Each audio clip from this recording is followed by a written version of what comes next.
Bem, nós estamos recebendo hoje aqui no estúdio do TBD Notícias a advogada especialista em direito socioambiental Samantha Duarte Nogueira, que também é pré-candidata a deputada federal, e hoje nós temos a honra de recebê-la aqui no estúdio do TBD Notícias. Samantha, seja muito bem-vinda aqui ao nosso estúdio, seja bem-vinda também a Mococa. Muito obrigada, Edson. A honra é minha de estar aqui com vocês. Bom, para a gente iniciar esse nosso bate-papo com os nossos telespectadores mocoquenses e da região, gostaria que você falasse um pouquinho de você. Quem é a Samantha Duarte Nogueira? Quem é a Samantha Duarte Nogueira? Bem, muito prazer, Mococa, né? Eu sou advogada, especialista em meio ambiente, sou professora de 2 pós-graduações no INSPER e na FGV, também na questão do direito ambiental.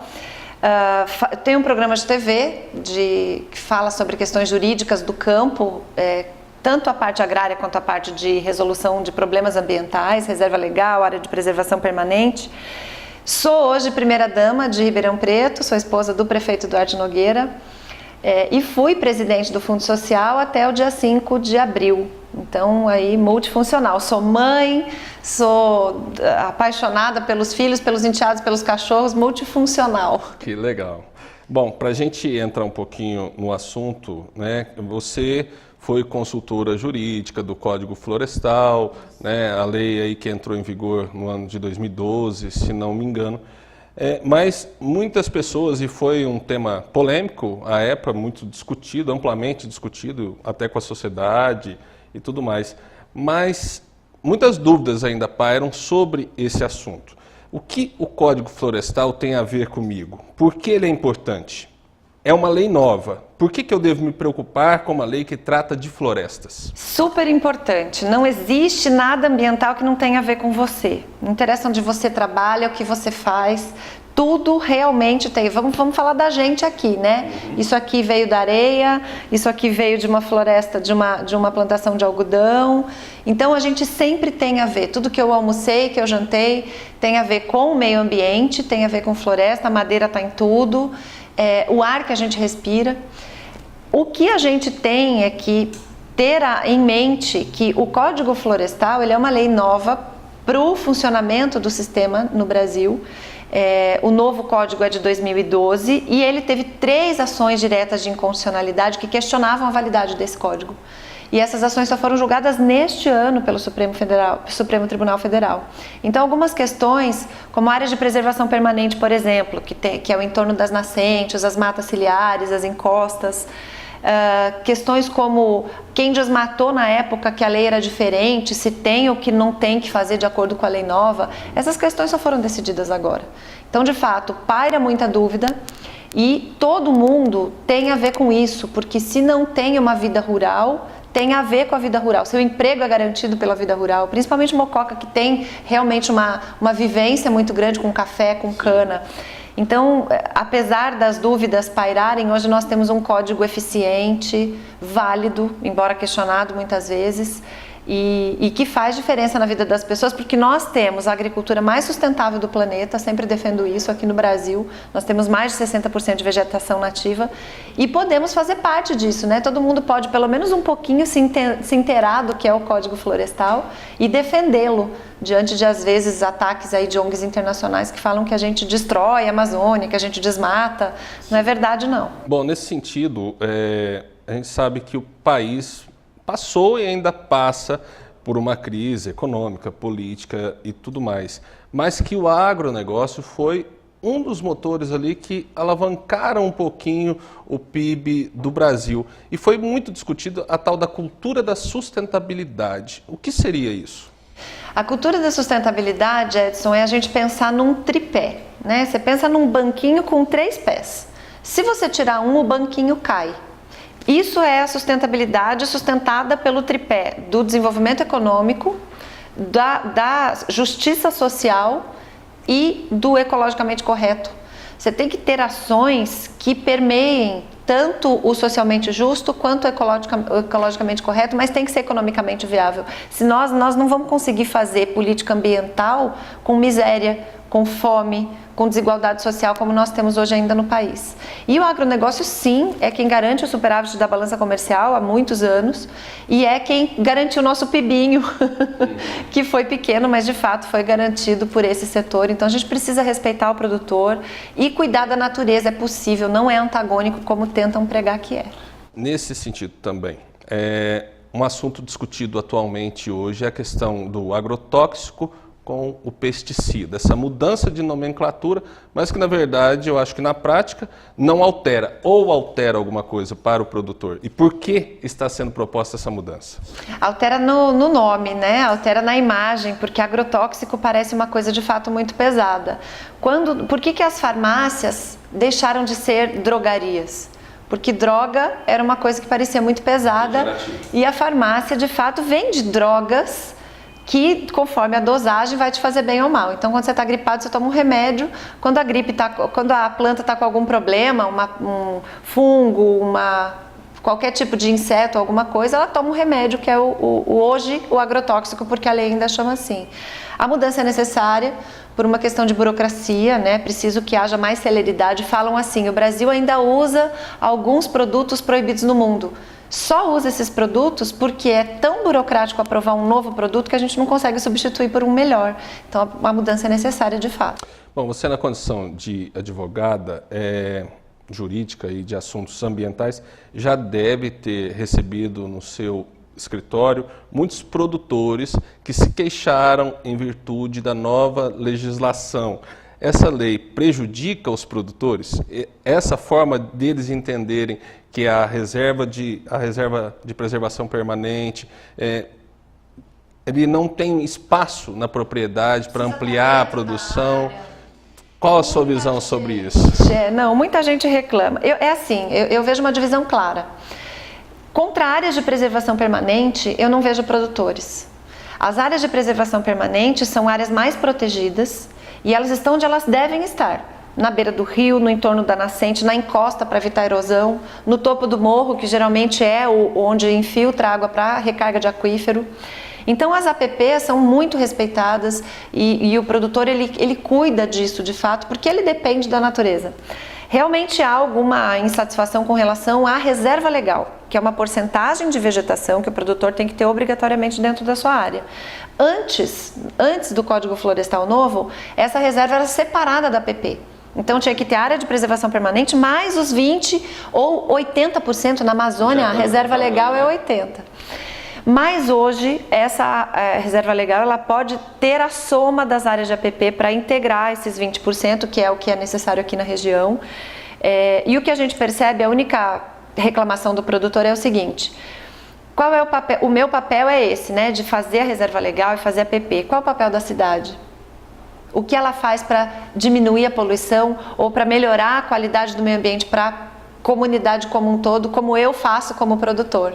Então a briga é mais pela desigualdade do que pela obrigação. Bom, você está visitando a região na condição de pré-candidata a deputada federal. Já esteve em Mococa antes? Já conhecia a cidade? Não conhecia Mococa, eu me comprometi... Ser pré-candidata foi um passo muito importante, né? Porque eu, como advogada, trabalhando sempre na iniciativa privada, resolvi de fato agora me colocar à disposição nesse momento. Porque eu sempre fui tão indignada com o que estava acontecendo na política que eu realmente quis ir para frente para brigar de dentro do sistema e não de fora, como eu tentava fazer. E eu me comprometi a visitar todas as cidades da região que eu pretendo representar. Se de fato o partido me escolher como a candidata, eu quero conhecer as cidades, porque um parlamentar tem emendas, né, dinheiro efetivamente, para colocar nos municípios que representa, e ele deve fomentar junto ao governo federal, um deputado federal, os projetos que têm a ver com a sua região. Então eu quero conhecer as cidades, saber quais são os potenciais dessa cidade, no que ela é boa mesmo, saber quais são as fragilidades, para que, no momento em de destinar uma emenda parlamentar, no momento em de fomentar um projeto na região, eu possa fazer isso de acordo com esse potencial. Não conhecia Mococa, estou apaixonada pela cidade, passei ali pela frente da catedral, vi ali as casas do café, tudo tombado, muito bonita a cidade, adorei o acolhimento que Mococa me deu. Bom, você sabe que na condição, né, de deputada, se realmente efetivar a sua candidatura, você for eleita, muitas vezes eles têm que discorrer sobre assuntos, votar projetos considerados polêmicos perante a sociedade. E certamente será pauta do novo presidente ou presidenta do Brasil, será a reforma da Previdência, tão discutida, proposta pelo presidente Michel Temer, não conseguiu colocar em votação. Qual a sua posição sobre a questão da reforma da Previdência? Começo dizendo que sou a favor da reforma e justifico com 2 pontos, Edson. Eu acho que a gente precisa resgatar o coletivo no país. Por que o Brasil está tão ruim, se ele é tão bom, ele é tão rico, ele tem tanta água, tanta terra, tanta tecnologia, clima bom, não tem vulcão, não tem terremoto? Porque as pessoas precisam mudar a postura e a gente precisa ser mais coletivo. Então, se nós pensarmos no país como um todo, se ele tiver condição de ter um desenvolvimento melhor econômico, vai melhorar a vida de todo mundo. Mesmo que para isso eu precise sacrificar o meu particular, que é o meu tempo, que vai aumentar para eu me aposentar. Então, eu sou a favor da reforma, acho que a gente precisa sim votar reformas estruturantes, não só na Previdência, mas como na divisão do bolo fiscal. Por que aqui em Mococa, onde está o posto de saúde, o pronto-socorro, é onde vem menos recursos para a saúde e o maior bolo fica em Brasília, onde não está o meu posto de saúde mocoquense? Então, a gente precisa repensar algumas estruturas do Brasil para que, de fato, as coisas comecem a mudar de dentro para fora, né? Como uma coisa que não adianta eu fazer contratação ou alguma coisa assim, se eu não tiver uma mudança estruturante. Bom, hoje em dia a classe política, a gente sabe, está acompanhando, está muito desacreditada em virtude dos escândalos, lava-jato, desonestidade, corrupção. Você acredita que o pensamento do eleitor irá mudar renovando os congressistas nessa eleição? Você tem esperança nisso? Eu rezo muito para isso, porque na verdade o que precisa é que as pessoas hoje ainda falam, eu vou votar em branco como protesto, eu vou votar nulo como protesto. A gente precisa acabar com o mito de que se tiver mais da metade de voto inválido, convoca outra eleição. Isso não existe na legislação, sou advogada, não existe, isso é mito de fato. Se tiver mais do que a metade de voto branco e nulo, vai ter aquela minoria elegendo alguém que não era quem você queria. Que é considerado são os votos válidos. Então a gente precisa começar a acabar esse mito e dizer que se você de fato quer mudar, você precisa começar a estudar. Vai lá, dá um Google no seu candidato, que você vai saber a vida pregressa toda dele, pesquise esse candidato. E eu acho que toda essa onda de corrupção e lava-jato fez com que sim, nós amadurecêssemos politicamente. Hoje o brasileiro vai mais atrás de saber quem é, hoje ele sabe quem são os ministros do Supremo, para que serve um deputado, um vereador. Então eu acho que as coisas mudaram e eu acho que sim, que de fato vai haver uma grande renovação na política brasileira, de A a Z, de governadores, de deputados, senadores, deputados estaduais e federais. Bom, os municípios pequenos, como Mococa, né, a gente pode considerar aí perante alguns municípios maiores, tem uma demanda muito grande, uma carência por conta das emendas parlamentares, né, porque muitas vezes o município não tem no seu orçamento como contemplar muitas ações de infraestrutura, de investimentos em saúde, educação, transporte, e as emendas elas contribuem muito para que o município contemple aquilo que o orçamento não prevê. Muitos deputados, né, visitam a região nesse período em busca de votos, em busca de alianças políticas, mas depois de eleito nunca mais voltam à cidade ou sequer destinam uma emenda para a cidade que tanto precisa. Qual o seu pensamento sobre isso? Eu penso que se nós tivermos organização, dá para a gente ajudar todo mundo. Hoje um parlamentar tem em média 15 milhões de emenda parlamentar. Um deputado federal, ele conta com apoio de voto efetivo em 40, 50, 60 municípios, né? Digamos que é a região que ele representa. Se nós formos dividir essa emenda parlamentar por esse número de municípios, talvez não seja significativo. Então, o que eu penso a respeito? Nós temos que conhecer a região para, estudando suas potencialidades, poder fazer um desenvolvimento regional. Então, se eu criar uma indústria na divisa entre duas cidades, eu vou gerar emprego para as duas cidades. Se eu destinar uma emenda para uma cidade que tem a ver com o potencial dela, eu vou otimizar essa destinação da emenda. Porque se eu destinar uma emenda que não tem a ver com a cidade, tem muito ginásio de esporte aí que foi coberto, construído por emenda parlamentar, que não é usado, porque está na região errada, porque está na faixa etária errada.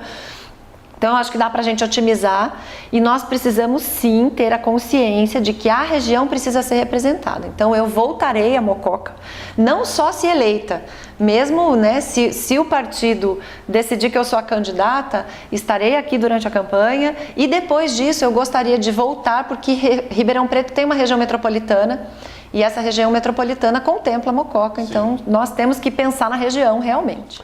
Bom, gostaria de agradecer muito o nosso bate-papo, a visita da Samantha Duarte Nogueira, advogada, especialista em assuntos ambientais, também pré-candidata a deputada federal. Samantha, nosso muito obrigado e volte sempre a Mococa, as portas da TV Direta estarão abertas para você. Muito obrigada e parabéns pelo serviço de utilidade pública de esclarecer as pessoas na TV. Boa noite. Imagina, nós que agradecemos.